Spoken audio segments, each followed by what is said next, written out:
سلام تعني هبلي كبراتن فتواتن تخطات مدف سابوين تايمس لمون كم تلمود نزعلت الزحرنا يوم حاصرتن انا نزلنا مزيناتات حزنا لكم مسنرنا نسنا مكتالكم نعدم فلما كان نتاتهم نبخم كنابل لعلواي سبا سلطان ايتوبيا نسرعت بلصقنا رحرحو اسمراتيوم ازراربي سبر زينايو نبخم كنابلينا اسرائيل نسومالي لاند زهابتو افلطو ازرارب خوين يركم ابز غداي ايرترا ايتوبيان انتاي بلا بصفحو كتسمعوا يخم بخالي وغن كبراتن فتواتن تخطاتلتنا اب غداي نغادو تግራይ አመልኪቱም ህዝቡን ከቢል ወጥራ አሲል ይርከብ እንታይ ተብሓለ ሓድሽ ነገር እንታይ ኣሎ ብዝርዝር ክሰምዑኹም ኣብ ሱዳን ኣብ ስደት ዝርከቡ ተመዛበልቲ ኣብ ዝኸፈ ኩነታት ከም ዝርከቡ ተጠቂሱ ኣብዚ ጉዳይ እውን ሓድሽ ሓበሬታ ኣብ ምድላውና ክትረኽቡኹም ላይክ ኮሜንት ሼር ሰብስክራይብ ምግባር ከትዝንጉዑ በብዘለኹም ሰናይ ጻንሒት ይግበረልና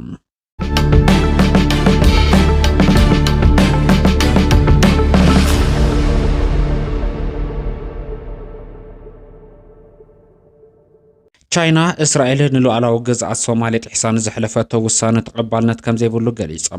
ከም ዝፍለጥ ቅድመ ሰሞን ኣብ ዝሓለፈ ዓርቢ እስራኤል ንሶማሌላንድ ሃገራዊ ኣፍልጦ መሃባ ስዒብ ፖለቲካ ዓለምና ካሊ ወጥሪ ሒዙ ቅልቅሊል እዩ ነዚ ስዒቡ ብርከት ዝበለ ሃገራት ተቃውሞ ከስማዕ ፀንሓ እንትኾነ ኣብ መቃድሾ ብዝርከብ ኤምባሲ ቻይና ኣቢላ መግለፂ ዘርጊሓ ዝነበረት ቻይና ሕዚ ከዓ ብመንገዲ ሚኒስትሪ ጉዳያት ወፃኢ ቻይና ኣቢላ ተመሳሳሊ ቅዋም ዘለዎ መግለፂ ዘርጊሓ ኣላ እስራኤል በህጉራዊ ሕግጋት ተቀይዳ ንሉዓላውነት መሬት ሓድነት ሶማሌ ከተኽብርን ማሕበረሰብ ዓለም ድማ ዓገብ ክብላ ጻውዒት ኣቕሪባላ ዝኾነት ሃገር ኣብ ውሽጢ ካልኦት ሃገራት ንረብሓ ክትብል ንምግንጻል ከተተባብዕ ወይ ከዓ ክትድግፍ የብላን ክብል እውን ወሃቢ ቃል ሚኒስትሪ ጉዳያት ወፃኢ ቻይና ዝኾነ ሊነ ጂያን ገሊጹሎም ነዚ ጉዳይ ተተሓይዙ እውን መንግስቲ ኤርትራ እስራኤል ኣብ ጉዳይ ሶማሌላንድ ንዝሕለፈቶ ውሳነ ተቐባልነት ከም ዘይብሉ ድሕሪ ምጥቃስ ሉዓላዊ ግዝኣት ሶማሌ ንኽኽበር ኣብ ጎኒ ሶማሌ ከም ዝኾነ ግልጽ ምግባር እውን ዝፍለጥ እዩ ኣብዚ ጉዳይ እስካ ሕዚ ብወገን ኢትዮጵያ እዚ ዝበሃል ናይ ቅዋም መግለፂ ኣይተዘርግሐን ኢትዮጵያ ብተመሳሳሊ ቅድሚ ሕዚ ንሶማሌላንድ ናይ ሃገራዊ ኣፍልጦ ንምሃብ ምስ በሪ ባሕሪ ዝተተሓዘ ስምምዕነት ፈሪማ ዋላ እኳ እንተነበረት ሶማሌ ብዝገበረቶ ጥንኩር ዝተባሃለሉ ዲፕሎማሲያዊ ፀቕጥታት እቲ ስምምዕነት ኣይተተግቢሩ ኣይፈሪሱ እስካ ሕዚ ተንጠልጢሉ ክጸንሕ ክኢል እዩ ሕዚ ኣብዚ ጉዳይ እስራኤል ኢዳ ምሕዋሳ ስዒባ ኢትዮጵያ ኣብዚ ጉዳይ ዝነበረ ኣጀንዳ ዳግም ከተላዓለ ከም እትኽእል እንዳተቐሰ ይርከብ ናይዚ ምርኣያ ድማ ኢትዮጵያ እስካ ሕዚ ንውሳነ እስራኤል ኣመልኪታ ኣይተቃውሞ ኣይድጋፍ እዚ ዝበሃል ቅዋም ዘይምርኣያ ከም ሓደ ምርኣያ ተገይሩ እንዳተወሰደ ይርከብ ብሰንኪ ኣብ ልዕሊ ትግራይ ዝተፈጸመ ቅልዑ ጽንተታዊ ወራር ህይወቶም ንምድሓን ገብሮም ካብ ምዕራብ ትግራይ ናብ ሱዳን ዝተሰደዱ ወገናት ኣብ ከቢድ ዓጸቦ ወዲቖም ከም ዝርከቡ ተሓቢሩ ኣብ ዝተፈላለዩ ማዓስከራት ዝርከቡ እዞም ወገናት ንድምፂ ወያነ ትግራይ ኣብ ዝሃብዎ ሓበሬታ ብፍላይ ኣብ ማእኸላት መዕቆቢ ተነድባ ሓሽባ ኡምራ ክርባ ዝርከቡ ወገናት ብሰንኪ ምንካይ ሰብኣዊ ሓገዝ ንሕሱም ጥሜት ይቃልዑ ምህላዎም ጠቂሶም ኣለዉ ቅድም ክብል እቶም ኣብ ሱዳን ኣብ ዝተፈላለዩ መዕቆቢ ስደተኛታት ዝርከቡ ወገናት ዝረኽብዎ ዝነበሩ ወርሓዊ ሓገዝ ካብ 15 ኪሎ ናብ 2 ኪሎ ምንካዮም ኣብ ልዕሊኡ ምቁራጽ ብምህላው ኣብ ኣዝዩ ከቢድ ኩነታት ምህዳውን ከቢድ ጥሜትን ሞትን ምኽታሉ ዘይተርፍ ምዃኑ ስጋቶም ንድምፂ ወያነ ትግራይ ጠቂሶም ኣለዉ ኣብ ማዓስከር ተነድባ ዝርከቡ መንእሰይ ንዓይ ትረፈ ቀዳምነት ብጣዕሚ ኣብ ፀገም ዘሎ ህዝበይ ናድሕን ብዝብል ተበግሶም ካብታ ዝረኽብዋ ካብ ኣነ እከለ ይሕሽ ብዝብል ዝጀመርዎ ኣዝዩ ዝገርም ሓገዝ ድማ ንብዙሓት ተገሪሙሎም በዚ መሰረት እውን ብዘዋፅዎ ገንዘብ ን50 ሰባት 25 ኪሎ ፊኖ 1 ሊትሮ ዘይቲ 2 ኪሎ ሽንጉርቲ ብምዕዳል ህይወት ናይ ምድሓንን ናይ መቐናይ ስራሕቲ ኢሎም ምውጋኖም ተገሊጹሎም ይኹን እምበር ይብሉ እቶም መንእሰይ እዚ ንጉዚ ወገናትና በሊዖም ክሓድሩ እምበር እቲ ዘላቒ መፍትሒ ውሕስኖም ተረጋጊጹ ናብ መረበቶም ናብ ምዕራብ ትግራይ እንትምለሱ እዩ ክብሉ ጠቂሶም ኣለዉ ዛዕባ ግብሪ ነጋዶ ሓዊሱ ኣብ ትግራይ ብዙሓት መልሲ ዘይረኸቡ ካልኦት ፀገማት ብሰላማዊ ፖለቲካዊ ልዝብ ንምፍታሕ ጻዕሪ ይግበር ከም ዘሎ ፕሬዚደንት ግዚያዊ ምምሕዳር ትግራይ ሌተናል ጀነራል ታደሰ ወረደ ገሊጹ ፕሬዚደንት ጀነራል ታደሰ ወረደ ምስ ኣባላት ማሕበረሰብ ንግዲ ከተማ ሽረ እንዳስላሰ ኣብ ዙርያ ልቃሕ ባንኪ ወለድ ሓድሽ ግብሪ ኣዋጅ 1395 እዝባር 2017 ካልኦት ተዛመርቲ ጉዳይ ትኩረት ገይሮም ኣብ ዘሳለጥ ወጻት ናብ መዝነት እንትመጽእ ካብ ዝሓስክዎ ዘለዎም ዕማማት ብሰላማዊ ፖለቲካዊ መንገዲ ጸገማት ትግራይ ምፍታሕ ይኽእሉ ድሕሪ ምግላጽ ነቲ ሕዚ ዘሎ ጸገም ንምዕላይ እውን ተመሳሳሊ መንገዲ ከም ዝኽተሉ ጠቒሶም ኣለዉ። ኣብ ትግራይ ብዙሓት ዘይተፈትሑ ጸገማት ከም ዘለዉ ዝፍለጥ ኮይኑ ግብሪ ብፍትሓውነት ኣኪብካ ምስ ከፈልቲ ግብሪ ኣብ ምርዳእ ተመስሪትካ ብምእካብ ጸገም ትግራይ ምፍታሕ ወሳኒ ምዃኑ እውን ኣገንዚቦም ኣለዉ። ኣብቲ መድረኽ ዘተ ነጋዶ ከተማ ሽረ እንዳስላሴ ብሰንኪ ኩናት ቁጠብኡ ዝተሓስየ ነጋዳይ ሕውየትን ካሓሳን ኣብ ዝጽበየሉ ግዜ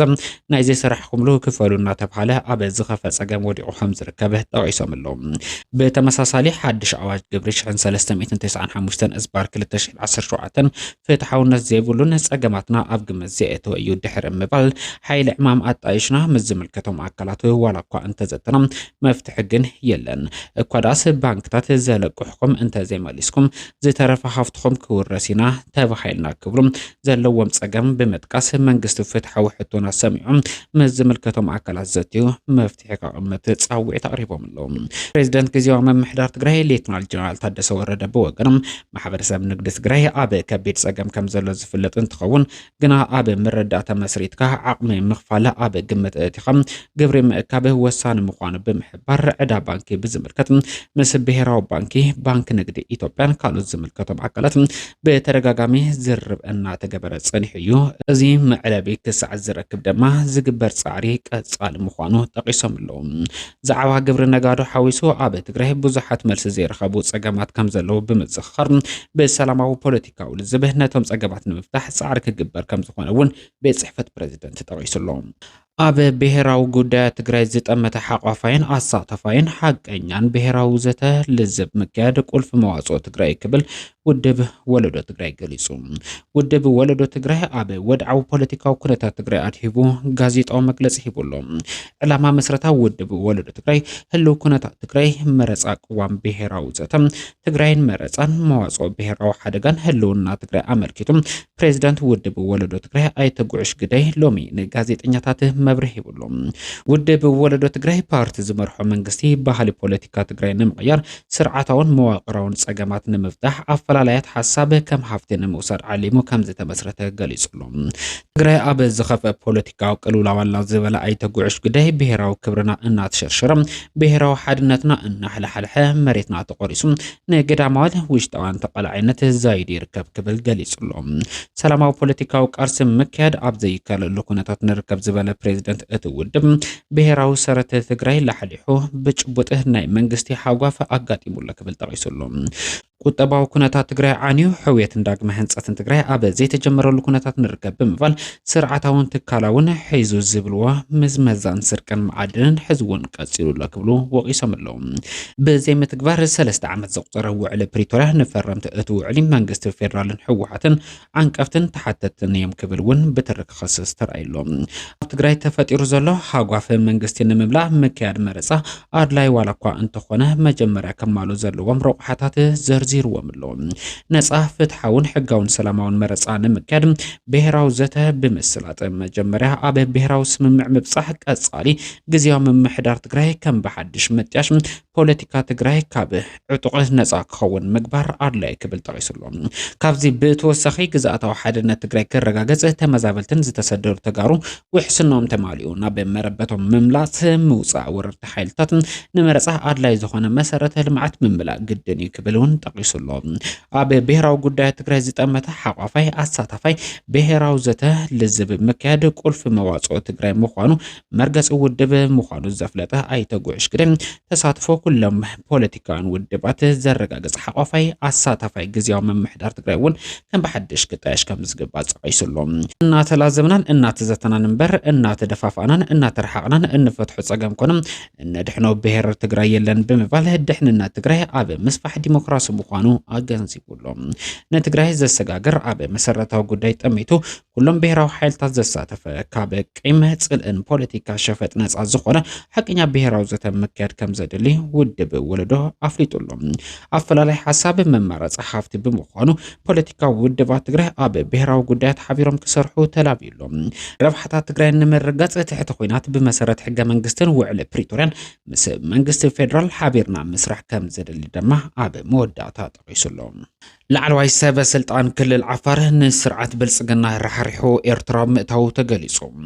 ኣብ ክልል ዓፋር ምክትል ሓላፊ ቢሮ ሲቪል ሰርቫንት ዝነበረ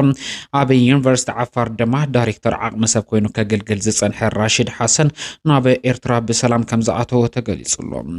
ዓፋራውያን ኣንጻር ስርዓት ብልጽግና ኣብ ሰፊሕ ቃልሲ ከም ዝርከቡ እንዳተገለጸ ይርከብ።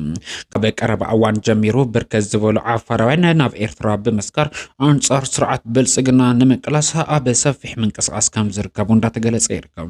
ብፍላይ ድማ ኣብ ዝሓለፈ ዓመት ናብ ኤርትራ ሰጊሩ መንእሰይ ዓፋራውያን እንዳሰልጠነ ናብ ዝርከብ ሓጂ ኢብራሂም ዝጽንበሩ መንእሰይ ዓፋርን ፍሉይ ሓይሊ ዓፋርን ካልኦት ዕጡቃት ዓፋር ብሰፊሑ ናብ ኤርትራ ምስጋሮም ዝቐጸለ እንትኸውን ኣብዚ ሕዚ እዋን ድማ ኣብ ክልል ዓፋር ምክትል ሓላፊ ቢሮ ሲቪል ሰርቫንትን ዳይሬክተር ዓቕሚ ሰብ ኣብ ዩኒቨርሲቲ ሰመራ ኮይኑ ከገልግል ዝጸንሐ ራሺድ ሓሰን ናብ ኤርትራ ብሰላም ከም ዝኣተወ እዩ ሕዚ ዝተሰምዐ ሓበሬታ ዘመላኽትም።